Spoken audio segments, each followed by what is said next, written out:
Alors voilà, on est sur mon rucher. Donc j'ai toujours 6 ruches et une petite ruchette. La ruchette est vide. La plus populeuse et la plus hargneuse, c'est celle-ci. Donc elle a 2 os. Les 2 os sont quasiment pleines. Voilà, donc déjà, ça c'est bon. Mais alors celle-ci, c'est des vraies carnes. Ensuite, il y a celle-ci. Alors celle-ci, je l'ai récupérée. Elle était sur 4 ou 5 cadres. Ouais, elle était très faible. Elle a bien grossi. Là, je lui ai mis une hausse pour l'occuper jusqu'à la fin du mois. Mais pour le moment, elle y va pas trop. Et puis, de toute façon, tous les cadres sont à bâtir. Donc, il y a énormément de boulot. Pour pas me faire trop avoir, j'ai quand même mis la grille à reine. J'avais pas envie que la reine monte. Parce que j'avais pas envie de devoir la chercher après. Mais alors peut-être que c'est la grille à reine qui leur plaît pas. Mais bon, il y a personne dans la hausse. Ça fait 2 jours. Après, c'est que le début en même temps. Hein. Ensuite, j'ai celle-ci qui fonctionne bien aussi. Donc c'est une bonne colonie. Elle est sur 2 os aussi. Donc la deuxième os, la dernière, là je l'ai mise aussi en même temps que l'autre. Donc il n'y a personne. J'ai aussi mis la grille à reine parce que dans la première hausse que j'ai posée, il y a du couvain. Donc de toute façon, il y a tout à faire aussi. Il y a un peu plus d'abeilles à l'intérieur, mais bon, la colonie est beaucoup plus importante. Mais elles sont à peine en train d'étirer les cadres, quoi. Mais il y a tout à faire, donc les pauvres, il y a du boulot. Voilà. Ensuite, ça c'est mes 2 ruches cas bizarres. Donc celle-ci, je suis quasiment sûre de ne plus avoir de reine. Ça c'est, je suis sûre et certaine. J'ai plus de ponte, j'ai plus rien. Je vous avouerai que je vais laisser faire comme ça. Tant pis, c'est une ruche bourdonneuse. Tant pis. Tant pis, on verra l'année prochaine. Je remettrai un essaim dedans, mais je me sens pas le courage de faire les manipulations. Je débute trop. Il faut que j'apprenne encore. Bon voilà, tant pis, celle-ci, on va la laisser finir sa petite vie tranquille. Les abeilles sortent, rentrent, mais bon, il n'y a quasiment pas de pollen qui rentre. Et puis la population baisse à vue d'œil. Hein, donc puis quand je sors les cadres, il n'y a pas de ponte. Il n'y a pas de cellule royale, il n'y a rien. Donc voilà. Celle-ci, j'ai cru aussi que c'était le même cas. Mais en fait, si on regarde, on peut voir les abeilles rentrer du pollen. Donc on dit bien que quand il y a des abeilles qui rentrent du pollen, c'est bon signe. Par contre, alors celle-ci, vous allez vous moquer, hein, mais en fait au début quand j'ai cru qu'il n'y avait plus de reine, j'ai voulu récupérer un cadre de couvain dans une autruche. Donc j'avais tout préparé, j'avais enlevé, je vais vous montrer, j'avais enlevé un cadre prêt à faire feu et tout ça. Et figurez-vous que du coup j'ai pas abouti à ma manipulation. Et j'ai dû refermer mes ruches parce que je m'étais fait piquer et j'étais en train de pas trop bien réagir. Du coup, j'ai refermé sans mettre mon cadre. Et voilà, elles ont construit à leur façon, hein, construction anarchique comme on appelle, mais c'est normal, elles ont comblé le vide. Du coup, je n'ai pas encore ouvert parce que quand je vais lever mon plexi, forcément, j'ai la construction qui va suivre puisqu'elles l'ont accroché à ça. Donc dans l'idée, je vais passer un petit fil de fer pour la décrocher, mais qu'est-ce que je fais? Est-ce que je la jette? Je la jette pas? Je sais pas l'état. Est-ce qu'il y a du couvain? Qu'est-ce qu'il y a à l'intérieur? Il faudrait que j'essaye de l'intégrer à un cadre vide. Mais est-ce que je vais réussir à le faire? Puisque j'ai jamais fait, je sais même pas trop comment faire. Dans l'idée, j'ai bien compris le principe, mais voilà, il faudrait que je manipule ici.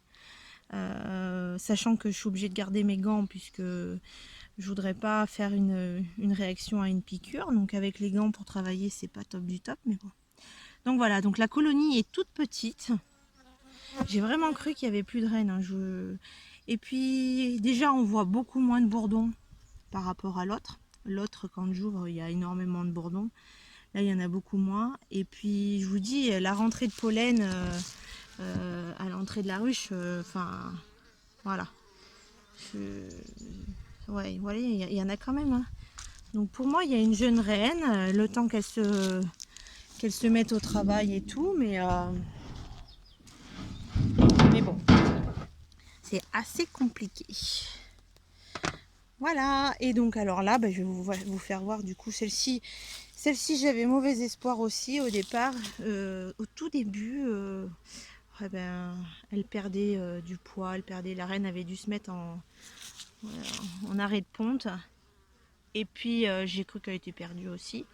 Et finalement, vous voyez, elle a bien repris. C'est une bonne colonie. Les abeilles sont dans la hausse. Donc elles n'ont pas tout bâti. Donc je ne vais pas en mettre une deuxième cette année sur celle-ci. Elle ne fera qu'une hausse de miel. Mais c'est déjà pas mal. Alors voilà. Vous voyez. Donc tout ça, c'est bien. Elles ont bien travaillé. Hein. Mais bon, on voit que dans ce cadre-là, il n'y a rien pour le moment. Et puis dans celui-là aussi. Donc il faudrait que j'ouvre pour voir si j'ai pas trop de couvain à l'intérieur. Et puis voir l'operculation, où ça en est. Dans l'idée, je voudrais récolter mes tout en même temps. Puisque j'ai pas d'extracteur personnel. C'est un apiculteur du coin qui me prêterait sa miellerie. Mais je veux pas y aller 50 fois, le pauvre, quoi. Quitte à y aller pour tout. Donc je voudrais tout récolter en même temps. Voilà, c'est la grosse question. J'adore. J'adore vraiment. C'est super bien ce plexi parce qu'en fait, voilà, on peut les voir travailler. J'aime beaucoup. Voilà, donc après, voilà, dans l'idée, j'ai pas mis de grille à reine entre mes corps de ruche et mes os. Donc du coup, ma reine est montée dans les os pour pondre. Parce qu'au départ, j'avais mis une grille à reine et en fait, elle ne montait pas. Et puis du coup, je me suis dit, non mais c'est le bordel, la colonie grossit, elles vont avoir envie d'essaimer, quoi. À un moment donné, elles auront plus de place, donc tant pis, j'enlève la grille à reine. Et alors là, ça s'est débloqué d'entrée, quoi. Elles sont tout de suite montées. La reine a certainement été pondre. Ça, de toute façon, voilà. Mais bon, d'ici fin juillet, début août, tout ce qui est ponte va éclore. Et puis la reine, de toute façon, dans tous les cas, elle redescendra en bas pour pondre en bas. C'est en priorité le bas et le haut après. Donc d'ici la récolte, j'espère que... Mais bon, je vous avouerai que je suis assez frileuse parce que ma dernière visite avec celle-ci, là, en fait, manipuler une ruche où il y a 2 os, déjà c'est super lourd à déplacer. Mes abeilles, celles-ci sont exécrables, elles sont vraiment agressives et tout. Donc bon, je sais, oui, il faudrait que je change la reine, mais pour ça, il faudrait que j'ai acquis assez d'expérience. Pour le moment, voilà. Mais ça sera l'objectif de l'année prochaine, ça c'est sûr. La reine, là, si ça continue à être agressif comme ça, quick, je la changerai. Mais bon, du coup, voilà, dans l'idée, moi je voulais mettre le chasse-abeille pour récolter mon miel. Mais franchement, je me sens pas le courage de manipuler mes os, de glisser un chasse-abeille au milieu. Surtout que je sais pas où est la reine. L'inconvénient, c'est ça, c'est quand tu n'as pas mis de grille à reine, et elle peut être partout, même si il y a quand même grande chance qu'elle soit en bas, elle peut quand même être partout. Quand on me dit une reine, c'est jamais sur les rives, celle-ci, elle est toujours sur la rive. Dès que je sors le premier cadre, d'ailleurs c'est en ouvrant pour regarder cette ruche-là, pour voir l'état des derniers cadres que j'avais mis, l'avancée, pour voir si je mettais la hausse ou pas. Je sors mon cadre de rive là, paf, la reine. Donc qu'est-ce que je fais? J'enlève mon gant pour essayer de l'attraper et de la marquer. Ouais, je me suis fait piquer direct sur la main. Et puis voilà, ça a été catastrophique. Hein. Sur la main, sur la cuisse. Après, ça a débordé. Enfin, j'ai eu une dizaine de piqûres en tout. Et donc du coup, j'ai tout remis. Hein. Et la reine était bien sur le cadre de rive. Donc qu'est-ce qu'elle foutait là? J'en sais rien, mais bref, du coup, je ne l'ai pas blessée, rien du tout. Hein. Je suis sûre que de moi, elle est bien encore dedans. Ma ruche se porte bien. Mais bon, elle est sans marquage et elle va le rester pour le moment. Voilà. Voilà. Donc si vous avez des conseils, des avis, Bon, mon petit rucher, il est sympa, il est à l'ombre, au soleil. J'ai encore pas mal de choses à faire puisque bon, bah, j'ai ma récolte. Et puis après, je vais avoir la mise en hivernage, les traitements. Tout ça, c'est des manipulations. En fait, je sais que je vais devoir les faire, mais comme je les ai jamais faites, j'attends ma formation avec impatience. Donc voilà, j'ai ma petite ruchette là-bas au cas où je me dis si jamais j'avais un essaim qui se barre dans le coin, bah voilà, hein, je pourrais le récupérer.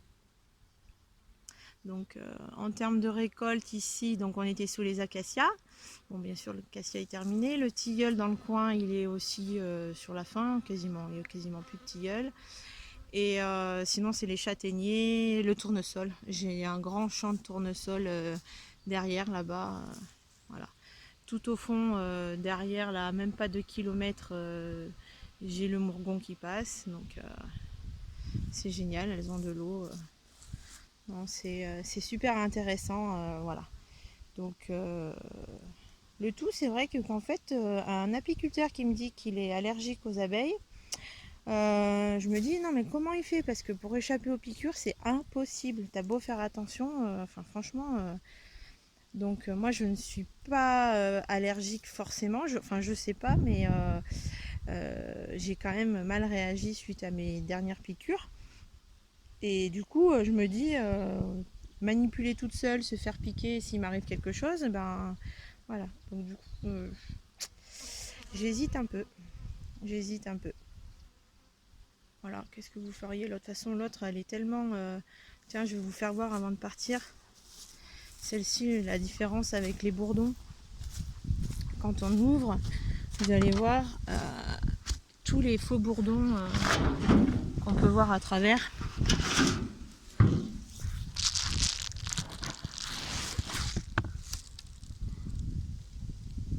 Vous voyez? Tous ces gros mâles. Puis bon, bah, on voit bien que... Là, il n'y a plus rien, là. Il n'y a plus rien. C'est catastrophique. Là. Non, pour moi, c'est une ruche bourdonneuse. Enfin, j'ai pas beaucoup d'expérience, mais je suis quasiment sûre qu'il n'y a plus de reine là-dedans. Alors, il faudrait... je me dis, sinon, enlever les cadres là et mettre une partition. Mais de toute façon, la ruche, une ruche sans reine est destinée à mourir, quoi. On est bien d'accord qu'une colonie, ça ne peut pas vivre... ça ne peut pas vivre sans reine. Donc, est-ce que ça vaut le coup que je manipule? Bon, après, voilà. Ou alors je les secoue, mais même si je les secoue, même si je secoue la colonie à quelques mètres de là, les butineuses vont revenir, mais enfin, ça fait 3 semaines que c'est dans cet état, donc elles vont revenir pour faire quoi? Faudrait que je mette du couvain ou... Ah, c'est bon, quoi, c'est bon. Et c'est la toute première que j'ai eue. La première qui est arrivée, elle se portait plutôt bien, c'était sympa, mais il y avait pas mal de cellules royales. J'en ai cassé quelques-unes, j'en ai laissé une ou deux. J'aurais peut-être pas dû les casser, j'aurais dû les laisser et la laisser se débrouiller. Alors, où est-ce qu'elle aille semer? J'en sais rien. J'en sais rien. Bref. Ah, et puis autre question. Du coup, là, je peux pas vous faire voir, j'ai enlevé. J'ai des guêpes. Je sais pas où il est le nid de guêpe. Mais du coup, j'ai des abeilles coupées en deux. Donc je sais que quand les abeilles sont coupées en deux, c'est les guêpes, ou pareil, enfin, d'après ce que j'ai compris, c'est les guêpes. Elle les coupe en deux quand elle les tue. Mais est-ce que c'est les guêpes ou c'est les frelons? Parce que j'ai déjà vu un ou deux frelons tourner autour. Alors bon, si c'est les guêpes, je me dis mes colonies sont quand même suffisamment fortes, à part la petite derrière, mais les autres, pour se défendre, ça devrait bien se passer. Mais si c'est les frelons, est-ce qu'il faudrait que je mette un piège à frelons? Les frelons, est-ce que ça fait ça? Est-ce que ça coupe une abeille en deux? Bon, voilà. C'était la minute philosophique de Marie. Voilà. Bon, ben, à plus les gens. Hein.